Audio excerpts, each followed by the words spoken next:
ये सब्सक्राइबर याद है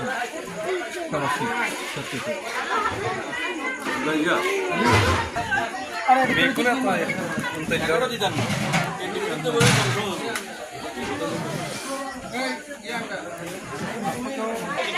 আমাদের সময় বলবো যে কেউ যদি পেয়ে থাকে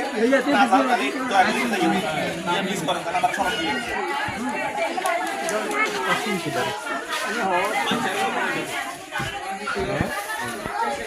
বাচ্চারা লিস্ট করিয়ে নেবে কার ঘরে বাচ্চা বাচ্চা বস করে আগে পাঠিয়ে দিলে এটা বাচ্চারা খাই ঘুমিয়ে যাবে মারগুলি পিঠে হয়ে গিয়ে আছে রে না মানে থাকবে না তো আমরা রাখছি এখানে তবে কইছেন সরকারের কাছে বলতে এক্সারসাইজ হয়ে যাবে তো যদি লাস্ট হয় তাহলে যদি বাইরে কোনো সমস্যা নাই কিন্তু বাসে তাহলে যদি বাইরে যদি আসছে হয়